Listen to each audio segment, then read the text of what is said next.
മലപ്പുറം മത്സരിക്കുന്നില്ല. മത്സരിക്കണമെങ്കിൽ പൈസ എത്ര വേണം? എൻ്റെ കയ്യിലൊരു ചുക്കില്ല. ഞാനിനി അതിലേക്കില്ല.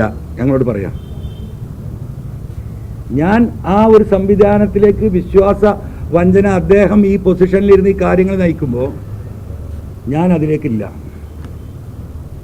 ഒരുപാട് ചർച്ചകൾ നടത്തി. ആരെ നിർത്തിയാലും സഹായിക്കാം, പിന്തുണക്കാമെന്ന് പറഞ്ഞു. ഷൗക്കത്തിന് അംഗീകരിക്കാമെന്ന് പറഞ്ഞു. പക്ഷെ ഒറ്റ കാര്യം പറഞ്ഞു, വിശ്വാസ്യതയ്ക്ക് അടിസ്ഥാനം വിശ്വാസമാണ്. അത് പോയിട്ടുണ്ട്. എൻ്റെ പ്രിയപ്പെട്ട എല്ലാ ലീഡേഴ്സിനോടും ഞാൻ പറഞ്ഞു, അതുകൊണ്ട് ഇനിയുള്ള കാര്യങ്ങൾ പബ്ലിക് ആവണം. എനിക്ക് ഒരു രേഖാപരമായിട്ട് ഒരു കടലാസ് തരണം, അല്ലെങ്കിൽ നിങ്ങൾ പബ്ലിക്കായിട്ട് പറയണം. UDF-നെ ഘടകകക്ഷിയാക്കും,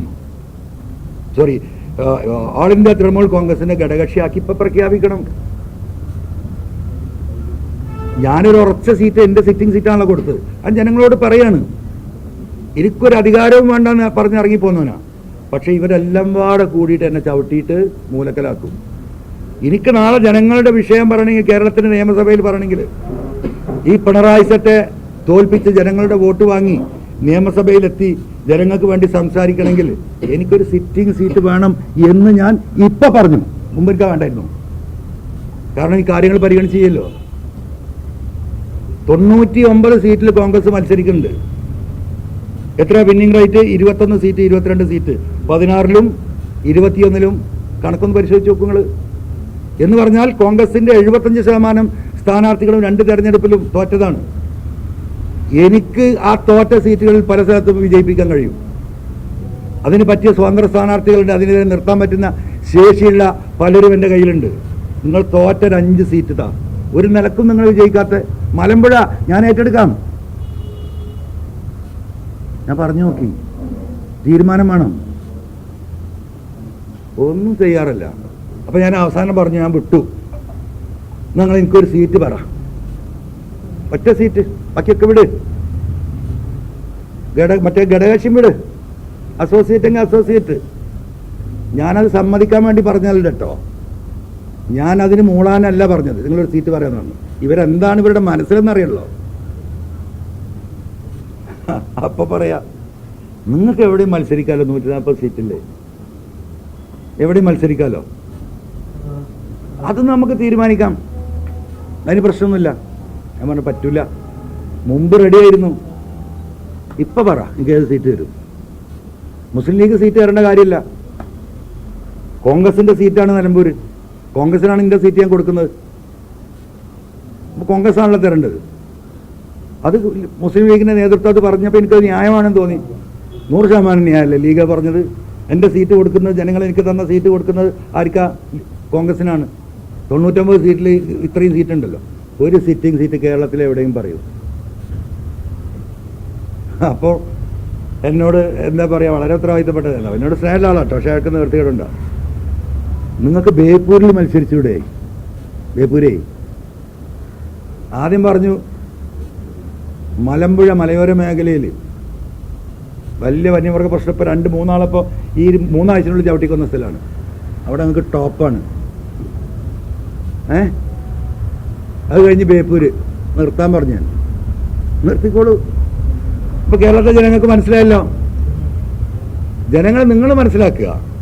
അപ്പൊ എവിടത്തേക്ക് അത് കൊണ്ടുപോകുന്നു? കൊന്ന് കൊല വിളിക്കാനാണ് തീരുമാനം. മനസ്സിലായില്ലേ? ഒരൊറ്റ വ്യക്തിയാണ്, ഒരൊറ്റ വ്യക്തി. അല്ലാതെ UDF-ന്റെ ഒരു നേതാക്കന്മാർക്കും ഇതിലില്ല. ഈ പിണറായിസം തുടങ്ങി വെച്ചത് PV അൻവറാണ്. അദ്ദേഹം രാജിവെച്ചത് കൊണ്ടാണല്ലോ ഈ തെരഞ്ഞെടുപ്പ് വന്നത് എന്ന് ബഹുമാനപ്പെട്ട KC എയർപോർട്ടിൽ പറഞ്ഞ ഞങ്ങൾ കേട്ടാണല്ലോ. അതൊന്നും മൂപ്പര് അംഗീകരിക്കില്ല. അപ്പോൾ ഞാൻ ഈ പോരാട്ടം ജനങ്ങളുടെ മുന്നിൽ തുടരും. പിന്നെ ഞാൻ മത്സരിക്കുന്നതാണ് അവർക്ക് പേടി. ഞാൻ മത്സരിക്കുന്നില്ല. മലപ്പുറം മത്സരിക്കുന്നില്ല. മത്സരിക്കണമെങ്കിൽ പൈസ എത്ര വേണം? എത്ര കോടി വേണം? ആരവിടെ വരാൻ പോണത്? 97 MLA-മാരും മുഖ്യമന്ത്രി അടക്കം 21 മന്ത്രിമാർ, ഓല MP-മാർ.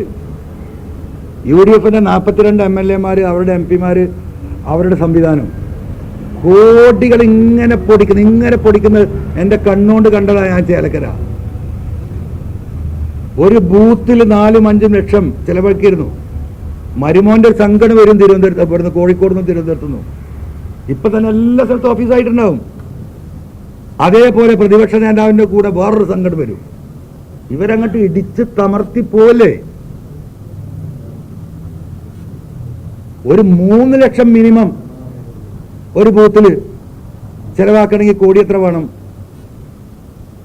കോടികൾ വേണം. അവർ 10 ലക്ഷം ചെലവാക്കാൻ. ഇപ്പൊ ഈ നാഷണൽ ഹൈവേയിൽ തന്നെ 2000 കോടി പറഞ്ഞിട്ടാണല്ലോ ഇതിങ്ങനെ ഇടിഞ്ഞു വീണത്. തിരിഞ്ഞു നോക്കാതെ. അത് അടിയിൽ കൂടെ വന്നോ മേലെ കൂടെ വന്നോ ദുബായി പോയിട്ട് ലാൻഡ് ചെയ്തോ ഒന്നും നമുക്കാർക്കും അറിയില്ല. ഒരു പ്രശ്നമില്ല. ഒറ്റ ദിവസം പ്രതിപക്ഷം അങ്ങനെ വന്നിട്ടാവും ഇടിഞ്ഞു വീണത് ശരിയല്ല കേട്ടോ. പിന്നെ ആരെയും കാണുന്നില്ല.